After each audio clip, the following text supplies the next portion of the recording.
What is up, YouTube? What is up, Instagram? Matt's here, chilling in the bathroom. Hope you guys are having a good Monday night. Yeah, let's jump into it. So, you guys kind of know the drill here. Monday nights, essentially, we just hang out in the bathroom. I usually smoke a little bit of weed. This is kind of an Ask Me Anything, so feel free to jump in the comment section, ask away any questions you guys got. Always love it when you smash the like button or hit the heart button on IG, so feel free to go ahead and do that. But otherwise, jump in the comment section, hit me up. My energy level is probably going to be a little bit low today. Just we had a big weekend with Cashflow Tribe this weekend. Really powerful event with our in-person boot camp. So it was the first time we've done one since COVID-19 happened. So it was a lot of fun and very gratifying to just get to hang out with some great Canadian real estate investors and help people gain perspective and take their investing to the next level. That being said, it does make for a long weekend. So like I said, energy level might be a little bit lower than normal. But let's do this. Hit me up in the comments, guys, if you got any questions. Looks like right now we got nothing on YouTube. Nothing too much going on IG either. Otherwise, just a little update. I'm a little low on weed, so tonight we're going to be hitting the bong instead of smoking a joint. So I know every now and then you guys want to see me hit a bong, so you're in luck tonight because I didn't have enough weed to roll a joint. So I'm going to have to order some more from Weed Maps. All right, cool. I mean, seeing how you guys aren't very talkative bunch right now, I think I'll just get started. All right.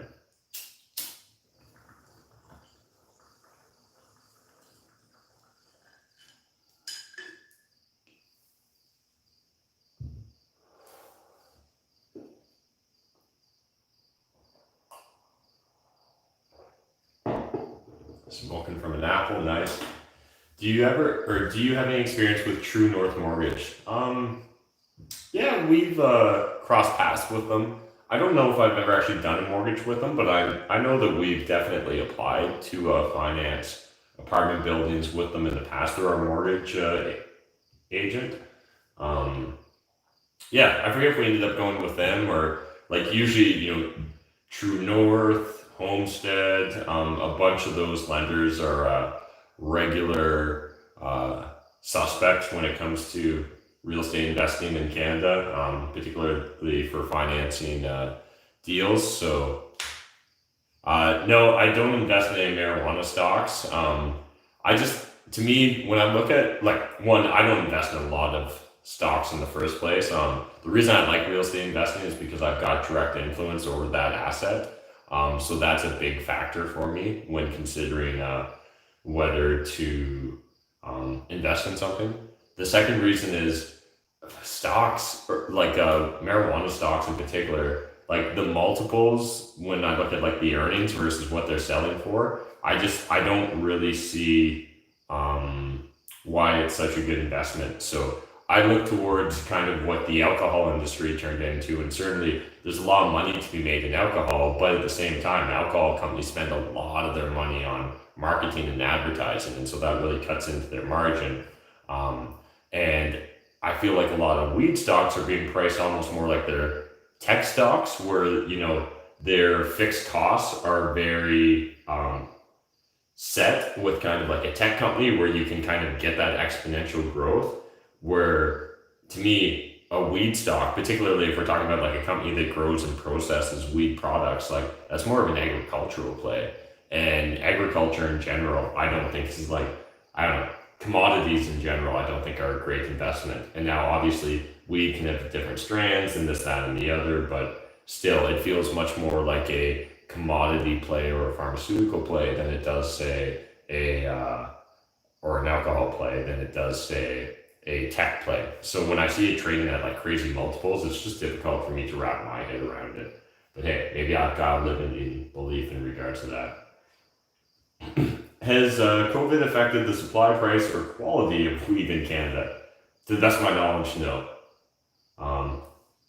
Honestly, I think marijuana is a better investment when it comes to legal and not as much now. Okay.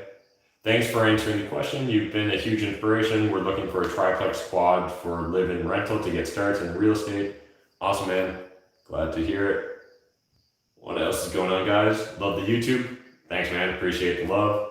Have you had any psychedelic experiences? Yeah, so it's something I talk about regularly. I really enjoy mushrooms. Those are the only psychedelic experiences I've had. But certainly for myself, mushrooms and that psychedelic experience is a personal net benefit. So again, I think everyone's got their own biochemistry and their own mental headspace, and so may not be for everyone, but for me, for Matt McKeever, I find it to be a very enjoyable experience.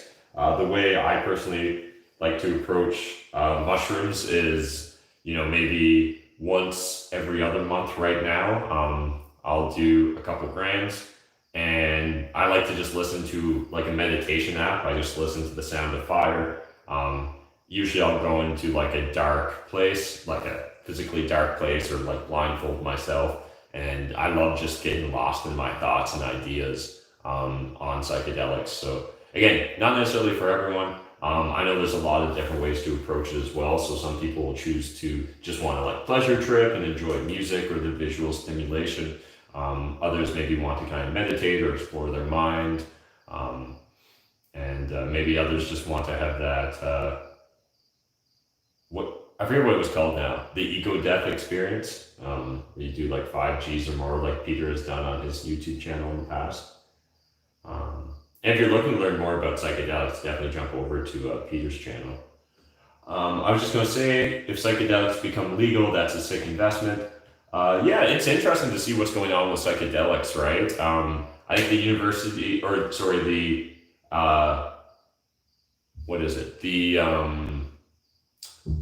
the health board, or the health, Saskatchewan Health or whatever, the medical, I can't think of the right word, but anyways, in Saskatchewan, like Saskatchewan Health, or, the version of Health Canada for Saskatchewan, I believe they're doing a lot of studies with psychedelics and have recommended them for PTSD therapies and things like that. So I think there's a lot of really interesting potential with psychedelics. I think that there's not nearly enough data, but certainly when you look back to some of the studies that were being done in the like 60s and stuff with psychedelics, it seems really interesting to apply it to all sort of things. I can't think of the exact example right now, but there was like a study where they took people that were allergic to roses, gave them psychedelic experiences, and they were able to overcome like an extreme allergic reaction to roses through this psilocybin therapy. So I think that's fascinating to me. Again, I think we're just at the tip of the iceberg of a lot of that stuff, so it will take a while, but this is turning into a Joe Rogan podcast. I will take that as a compliment. So yeah, I haven't done LSD. I'm definitely LSD curious, but I just, I feel like when I decide to do it, I want to like really have an experience with it. And I just don't have the bandwidth right now to make sure that we set myself up for success in regards to that experience. So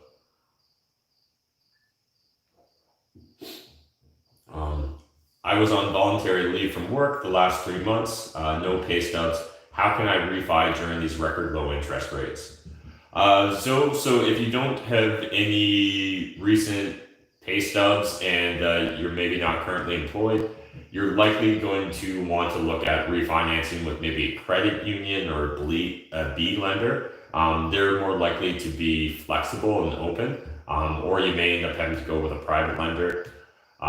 Really depends upon the exact nature of your situation, but what I would encourage you to do is like reach out to at least 3 different mortgage brokers and just chat through with them your exact situation and what you're trying to accomplish, and be clear on what you're trying to accomplish as well, because I think a lot of people focus on the wrong things when it comes to debt or financing or refinancing. So just make sure you have a clear path to why you're refinancing and getting access to that equity and that money.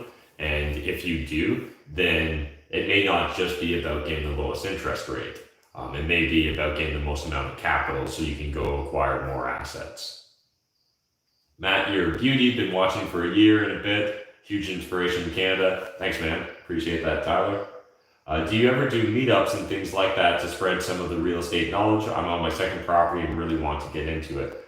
Yeah, so if you guys are, so obviously with COVID, like meetups and stuff aren't really going down the same way they used to. But whenever that goes back to normal, I'd encourage you to check out London on Fire. It's a local meetup group here in London, Ontario, that myself and 3 other individuals set up. So that's Mike Rosar, Kellen, and Dylan. And you guys have probably seen all of them on my YouTube channel in the past. Kellen and I also have the On Fire podcast, but we haven't done an episode in probably a couple of years now. But there's some pretty cool episodes if you dive back into it. So I encourage you to check that out as well. Let's see what's going on YouTube. Any comments coming in here? Whoa, not sure what just happened there. Do you buy businesses as well? If so, what type? Have you ever thought of starting a business outside of real estate? Yeah, Brain Feed, appreciate the question. So I don't really actively buy businesses right now. I suspect in the near future, I may be transitioning towards that. And with my background being a CPA, I always had a long-term plan of wanting to, acquire small businesses and try and either consolidate or optimize them, try and grow them.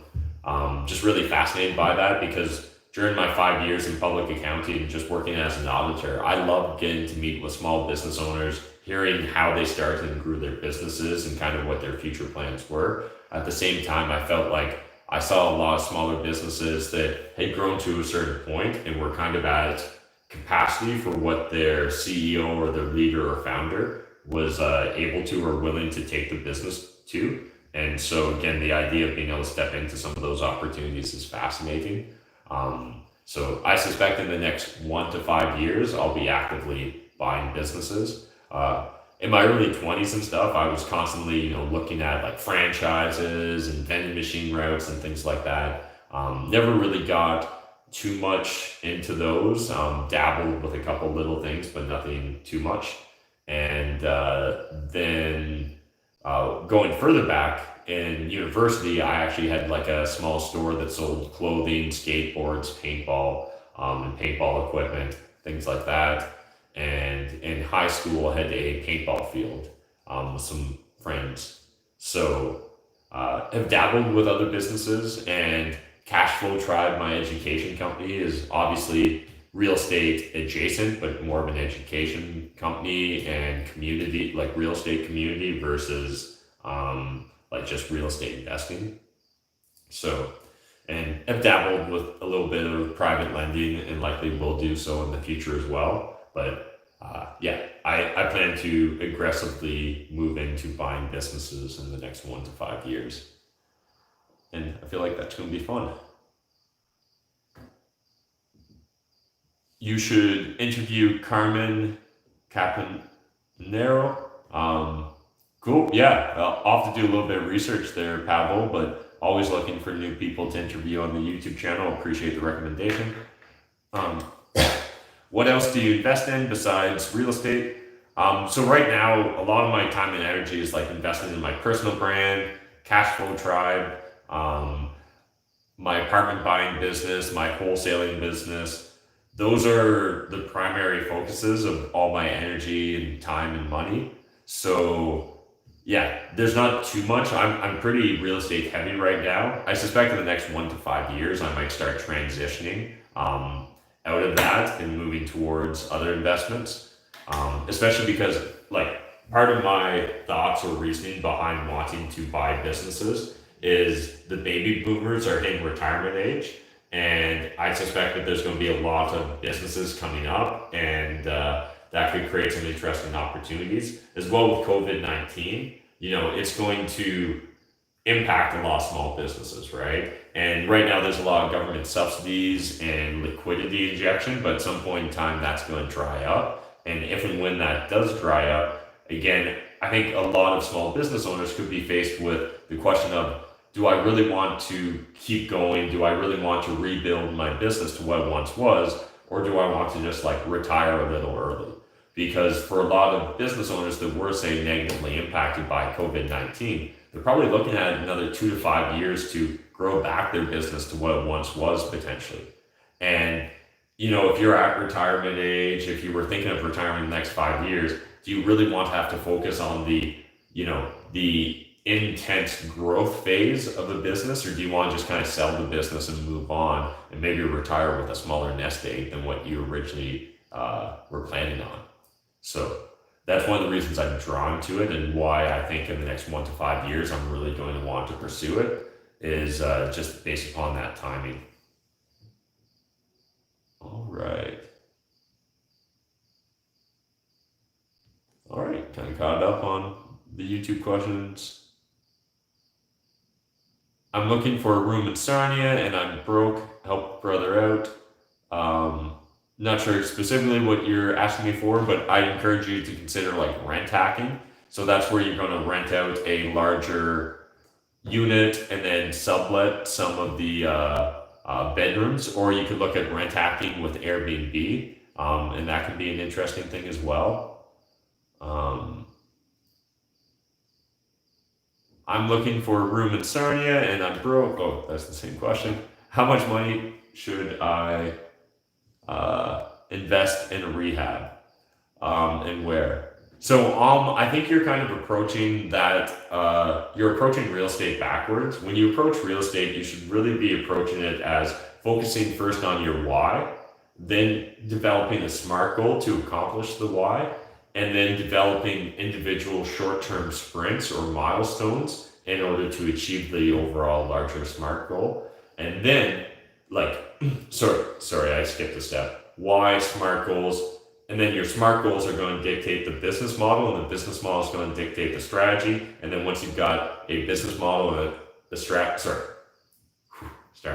why, SMART goals, then the SMART goals are going to dictate your business model and strategy. And then that's going to dictate the market you invest in. Once you have a business model and strategy and a market to invest in, then you're going to use that to build out individual milestones, or like 3-month sprints, in my opinion, to achieve your overall business goal. So that's really how I approach it. So when I hear people saying what's the right amount to invest in a rehab, I think that you're approaching it kind of backwards. We should really focus on your why first, narrow down then into some SMART goals, take those SMART goals and use those SMART goals to determine what real estate investing strategy is right for us. Once we know what strategy is right for us, we need to find a market where that strategy is effective and works. Then once we have a market to invest in, then build out those individual milestones to achieve that big goal. I'm from Nova Scotia, just started looking into real estate. All the prices seem to be 100K, if not more, above the assessment. Is that normal? When it comes to like tax assessment prices versus fair market value, yeah, there can often be large discrepancies there, and it's not necessarily that unusual. So I wouldn't really use tax assessment as a basis towards fair market value. It's really just going to dictate the sort of taxes you're paying on the property.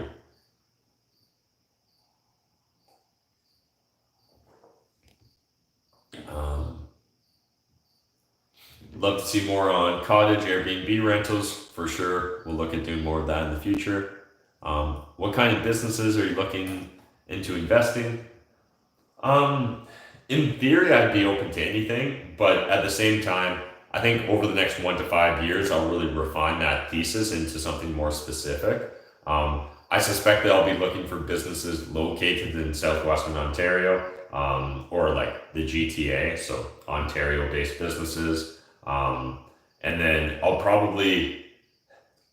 likely be an opportunist for the first 1 to 2 1 to 2 businesses, and then use that as a basis to niche down into something and then look at like acquiring more. So obviously I've got a little bit of experience with like pharmaceutical companies, having spent like 4 years working for a publicly traded pharmaceutical company. So I've got certain connections and maybe perceived competitive advantages in that niche.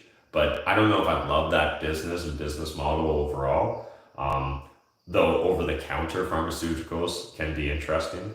Um, Outside of that, I don't think that like I'd be moving into direct retail, or it'd have to be some sort of novel retail if I was going to go in that. Because I think that consumption patterns, especially because of COVID-19, are going to keep pushing more and more to online sales and online consumption. I know I pretty much never go to the grocery store anymore. I just use Instacart.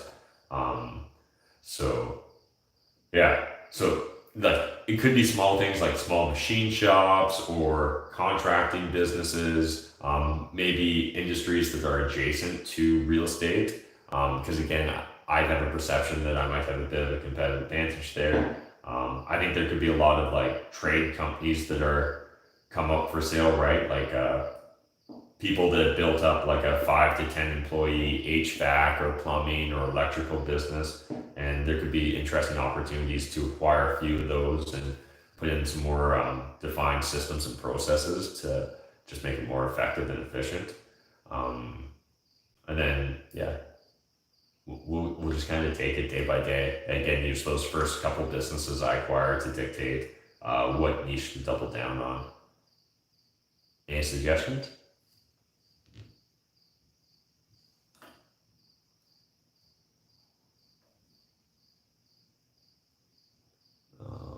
What do you think about a condo townhouse in Pickering, Ontario, 529, getting 2K per month rent? Um, yeah, I think it's going to be difficult to cash flow that well, right? If it's doing 2K per month per rent. If it's doing 2K per month and it's 530 purchase price, I would really hope the tenants are paying for all the utilities. But I would simply run the numbers and then make sure you know why you're investing in real estate. And if it fits your business model, go ahead. If it doesn't, don't. But if your business model is trying to like replace your day job with cash flow, I don't think you're going to cash flow very much with $2,000 a month and buying at 530,000, especially if interest rates ever go up. What's your recommendation for people in Canada markets where real estate is pretty expensive? So again, I would really focus on your why behind real estate investing first. Use that why to dictate a smart goal into the strategy. So, price, a high price, if you're a wholesaler or a flipper, doesn't really matter, right? You can still implement that business model in those markets. Outside of that, yeah, it's going to be difficult to get cash flowing rental properties. So if your goal is cash flowing rental properties, you're either going to have to look at like a more niche strategy like short-term rentals or maybe executive rentals, furnished rentals, things like that. Or more likely, you're going to have to look at different markets. So then I would look at trying to find a market where you can get the sort of returns and risk versus reward that you're seeking as an investor, and then start becoming an expert there or find an expert to partner up with. Hey Andrew, thanks, appreciate it. Hope your Monday is going well as well. Yeah, Project Mayhem 6 is coming up soon, guys, so make sure you sign up for that. Unfortunately, my Instagram and Facebook got like partially blocked because we call our free social media training course Project Mayhem. So that was fun. That some people started trolling us and got that blocked, but just send DMs to Janelle or myself, and we'll make sure that we get you into Project Mayhem 6 if you're interested in just a free social media training course. It's like a 14-day boot camp. London on Fire is, the meetup group. Hey Matt, I'm on the tail end of a bird. Property value has gone up so much in the past 6 months with COVID that I can't refi full 80/20 out, only 730, or won't cash flow. Would you sell then? Will, yeah, I probably would sell if my goal was to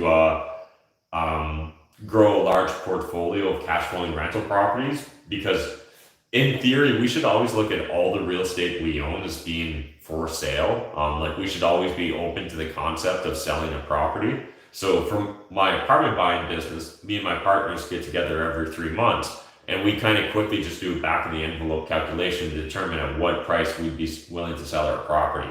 Now that doesn't mean that we're going to be actively trying to sell our property at all times, but if someone comes up and approaches us, Or we'll let a couple realtors know just as pocket listings in case they've got very specific clients with very specific wants that aren't necessarily price sensitive. Because again, everything's always for sale in my opinion when it comes to your portfolio. So definitely in that situation, Will, I would look at selling depending upon what your overall goal is.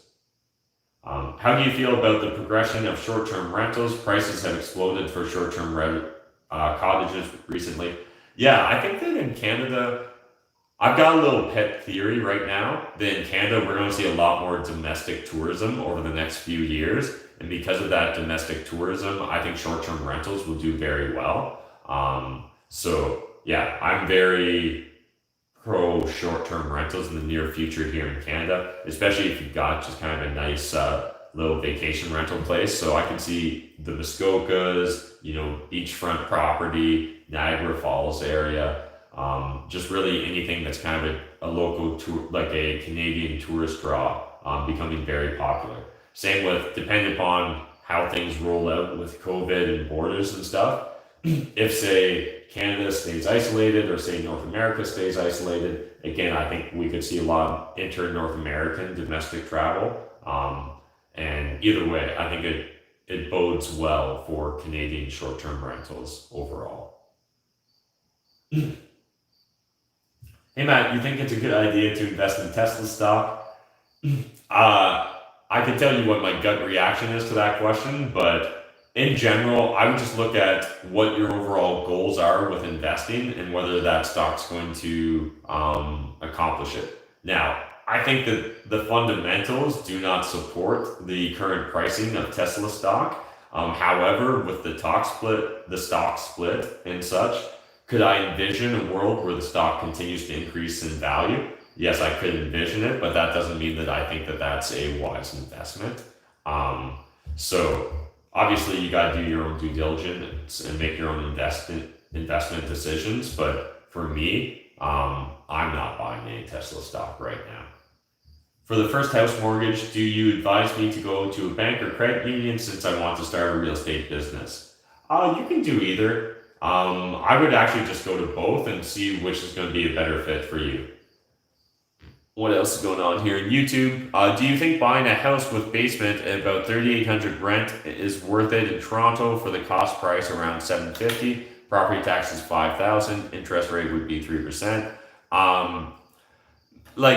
It really depends on what you're trying to do. But again, if we're looking at $3,800 a month in rent and a $750 purchase price, you're not going to be cash flowing a lot of money. And if interest rates ever go up, you run the risk of not cash flowing at all. Or if rent prices ever go down, you run the risk of not cash flowing at all. So for me personally, would I take that investment? No, I wouldn't personally be interested in it. But that's based upon my personal investment criteria. So important you take that into consideration.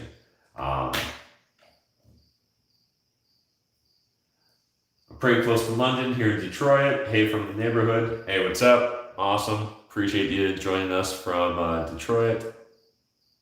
Shave your beard for $200 live right now. That's interesting. No one's ever offered me that, but I think I'm going to keep the bidding going for now. What is a part-time job that will help me get into real estate? I have a bachelor's in business administration, but I'm taking my master's in Canada. What are your recommendations? Great question. So, if you're looking to transition into real estate and you maybe want to start a part-time job to gain some experience or perspective, there's a lot of real estate adjacent industries that could work well for you. So depending upon what your goals are, becoming a realtor, right? You could become a part-time realtor. You could become a part-time mortgage agent. You could look at maybe dabbling with wholesaling.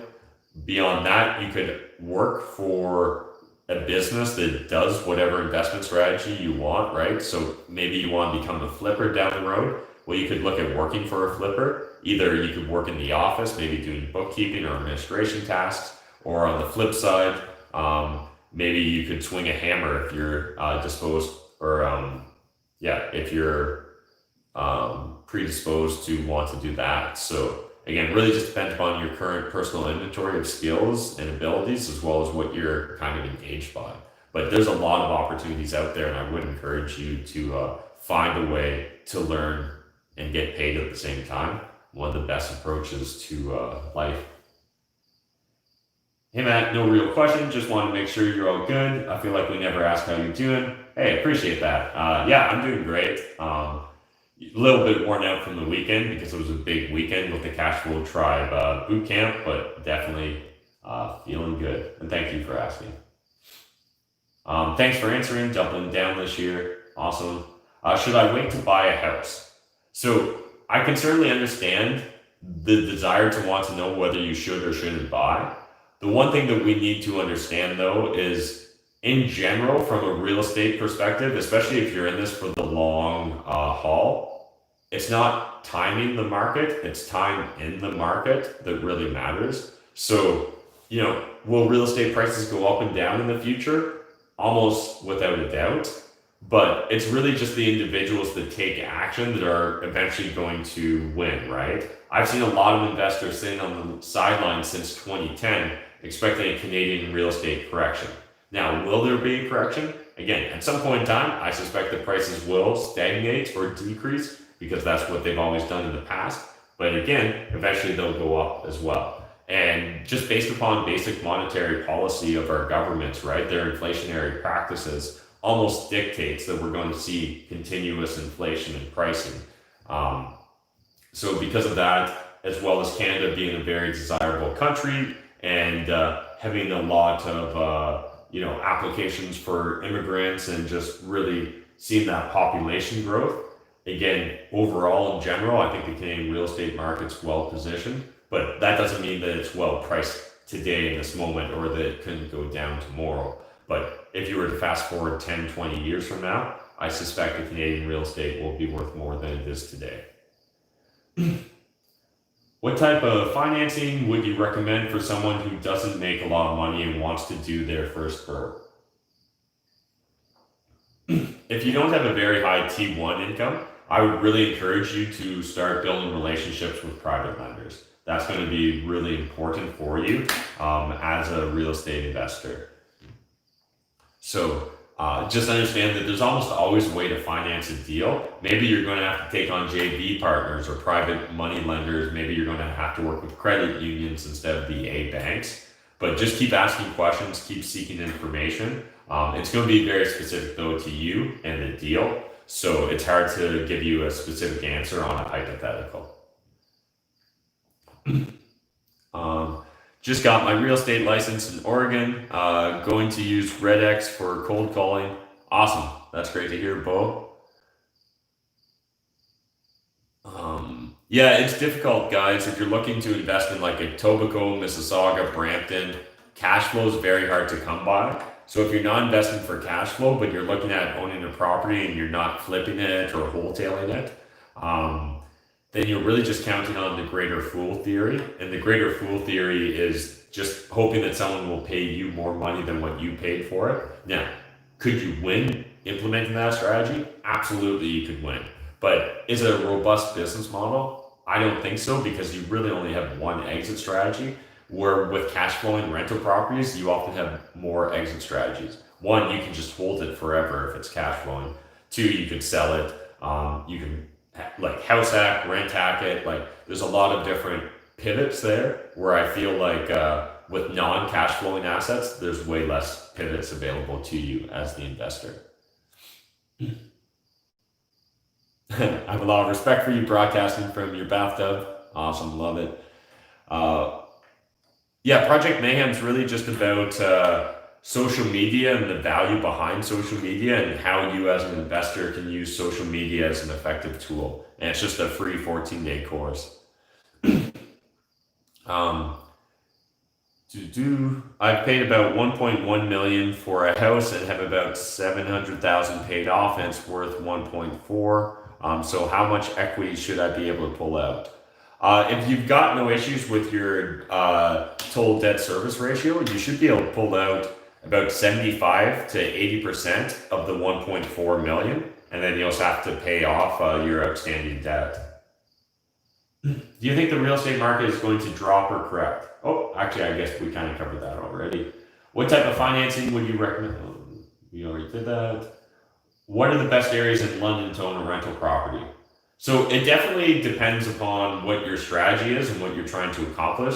If I'm going to make the assumption that you want a cash flowing rental property with decent tenants, I think that areas like the Old East Village, Hamilton, Egerton, Soho, the Warncliffe South Corridor, the Ridgeway, if you can snipe the right deal, the Adelaide corridor, though I would stay away from Adelaide South.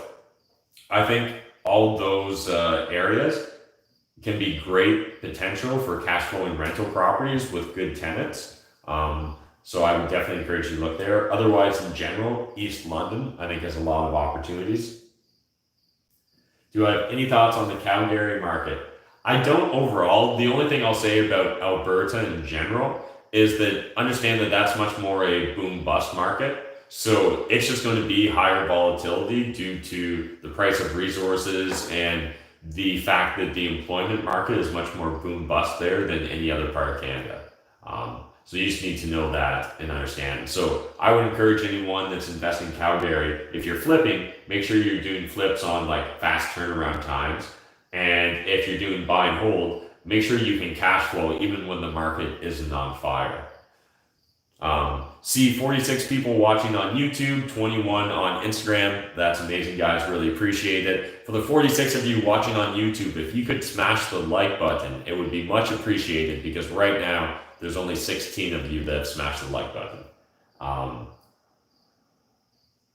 Hey, what's up, Juan? Awesome to see you, man, in the comments. Hey, Matt, have you ever bought a property for cash, fixed it up, and got a full value loan for it?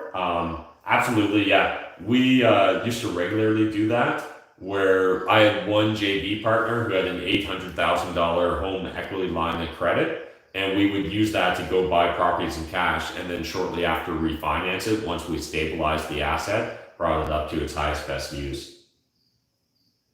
What's going on YouTube? Check in here on the comments. Thanks, Pavel.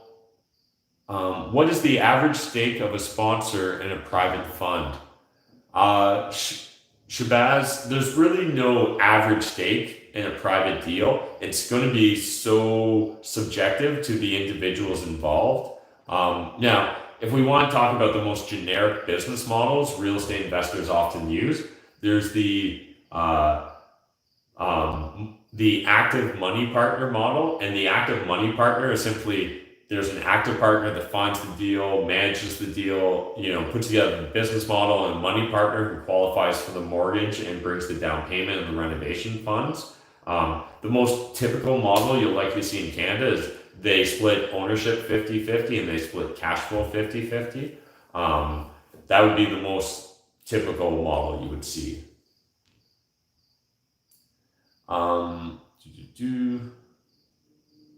What is okay, yeah, we already covered that question. My main question is, since there are so many viable cash flow opportunities in Canada, why are there not more people buying these and snatching them up? I think a variety of reasons. Again, being a landlord isn't all just sunshine and rainbows, right? You can have bad tenants. Certain provinces have very strict, tenant-landlord relationships and rules and regulations around being a landlord. Certain municipalities have their own individual rules and regulations. So, there is a certain amount of work and hassle and risk involved with it.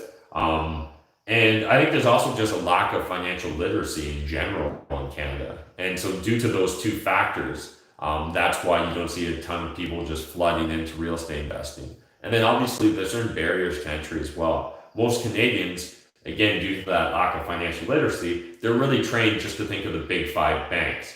And not only are they just trained to think of the big five banks when it comes to financing property, but they're also taught that like these big five banks know everything and like that their rules are the only way it can be done. And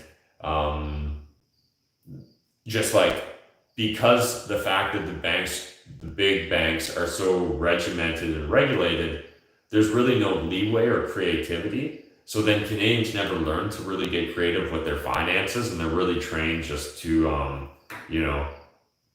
to be a square peg, I guess. This is Dan from Peru. What if a HELOC is too expensive, 9% in my country? how would I structure a deal? Um, I would say, man, like if capital is more expensive in your country you're investing in, you're just going to have to find a way to make your business model work for the price of capital. If there's no way to get lower cost debt, then you're simply going to have to tweak your business model to make it work. So if 9% interest rate just doesn't work, is there a way that you can acquire assets cheaper or create greater value between what you bought it for and what you sell it for? Alternatively, can you offer a JV to a private individual, and maybe if they get a part ownership or equity stake in the investment, maybe then you can make your model work. Obviously, I'm not very familiar with the Peru real estate market, but best of luck. I'm a first time property buyer and I will be renting out. What will be down payment be? I hear it's 15-20% if you're renting out. If I rent out one side and live in the other, would I be able to get 5%? Arthur, so if you want, look up CMHC or mortgage insurance in Canada, and that'll really lay out for you all the rules and regulations around that stuff. But in general, here in Canada, if you're buying a single family house or a duplex as a principal residence, you can get a insured mortgage, and you can likely get away with a 5% down payment. If you're looking at buying a triplex or a fourplex, then you'll have to put a 10% down payment. And understand that that only goes to a certain price point as well. So once you get over $1 million in purchase price, then you're not going to get the mortgage insurance, and your down payments, like you're not going to get mortgage insurance on the total purchase price. So your down payment's going to increase.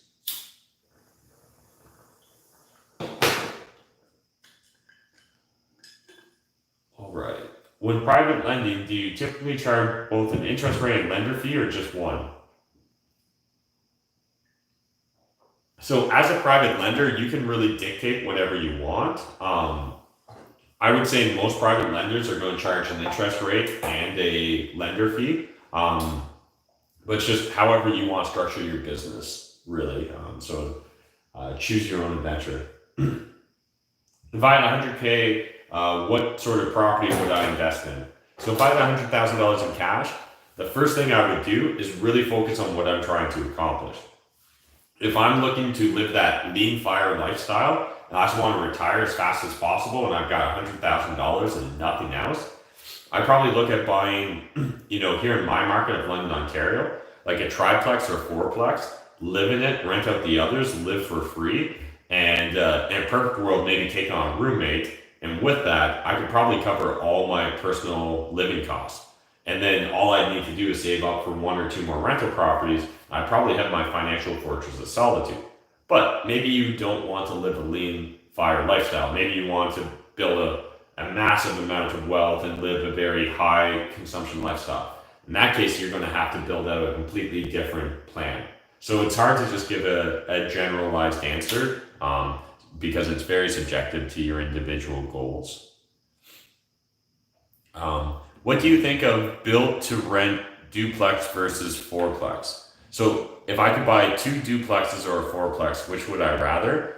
I'd probably rather the duplexes just because it's more liquid and I could sell one if I wanted to, but I wouldn't have to sell both if everything else was equal. However, it's now more roofs, more furnaces, more maintenance, more grass. So there's trade-offs there. So again, like a lot of things, depends on what you're trying to accomplish. What do you think about HELOC versus refinance cash out? I personally like doing the HELOC route as long as the HELOC grows as I pay down the principal of the mortgage. If my HELOC, if my access to equity on the HELOC is going to be locked in, then I probably prefer a refinance. But if you can get a HELOC that grows as you pay down the principal of the mortgage, I prefer that just because it gets me more liquidity.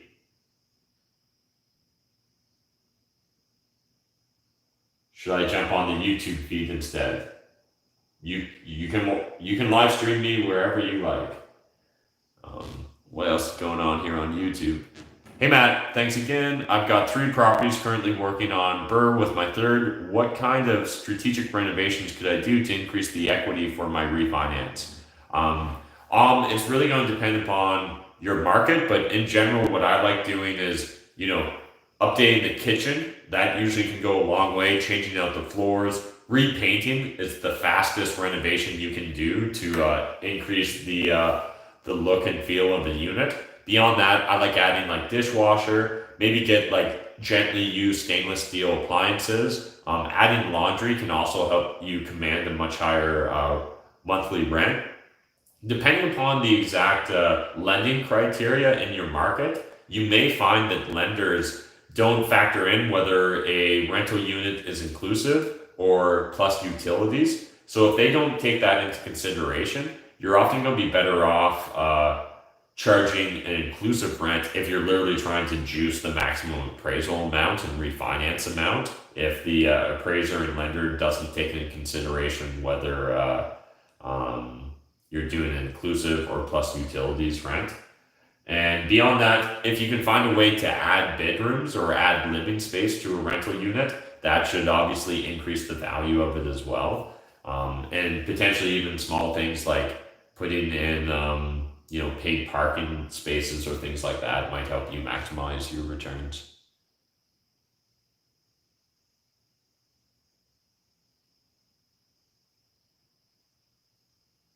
I'm on the YouTube stream now. How cute hardware was that Home Depot? No, I don't know where this came from. I think this is I don't know what it is. Anyways, came with the house. What else going on? Hey Matt, ready to put an offer in and seller agreed to 20% VTB. I've never done an offer on my own, always went through a realtor before. What's the best way to go about that? Thank you. Obviously in a perfect world, you would get someone who's already written offers before to sit down with you. If you're really concerned, you could either pay a lawyer or a realtor to help you write the contract. But for me, the first time I wrote a private purchase and sale agreement, I literally just sat down with the Form 100, which is the realtor Oreo Form 100, and then took some of the purchase and sale agreements from properties I bought in the past with a realtor and just kind of went through line by line and filled it out. It can be a little bit scary and intimidating at the time, but just make sure you pay a lot of attention to your Schedule A. And Schedule A is where you're going to put your terms and conditions. And if you don't want to buy the property and commit 100% right away, make sure you've got a condition in your Schedule A that's at your sole and absolute discretion, right? Usually a due diligence clause would be my preferred one, or a financing clause, or potentially just like upon JV partner approval clause. What else is going on here? How do I structure a partnership without giving up equity? I recently bought a lot and plan to build 10 units on it. Not sure what an investor or private lenders are normally looking for. Well, one, Michael, I would just caution you right away, that language sounds a little bit scarcity oriented, right? Like, how do I do a partnership without giving away equity? Most partnerships, there would be an equity exchange there, right? Otherwise, it's just going to be a private lender. Now, can you get a private lender to fund a development deal? Absolutely. But understand, it's either going to have a lot of upside, or you're going to need a fair bit of capital yourself in order to be able to pull it off. So, and just understand that those are usually pretty long endeavors. So one thing I encourage every real estate investor to do, don't just look at your return on income or your cash on cash return or what your overall cash return, like what you're just like, if you're flipping a property, what your cash return is. Instead of that, make sure you're also calculating what your return on time is. So a lot of investors I see chase these really long, complicated strategies that will take years or decades to implement. And while it may have a great financially rewarding return, when you look at actually how much time and energy went into it, it might not actually be the highest return on time activity available to you. So you might be better served with a shorter term investment strategy. So just kind of food for thought on that subject matter. All right, guys. I'm starting to lose my voice here, so I think I'm going to wrap up for the night. Really appreciate everyone hanging out with me, though. Hope you guys had a good Monday night. Enjoy the rest of August because there's only a couple hours left now, which is crazy to think that the month of August is already over in 2020. But if 2020 hasn't been your year yet, there's still 4 months to turn around. So let's make the most of it. Just really lean into it. I know a lot of us humans, we like patterns and things like that. So, new month, new you, that can be an easy thing to roll out. So, if August, maybe you got a little bit distracted or got, just veered off in the wrong path, let's loop back in September and make the most of it. All right. Thanks, guys. I will see you on the next live stream. Oh, and I see someone just donated. Really appreciate that, Arthur. And yeah, guys, appreciate all the love in the comments. It means a lot.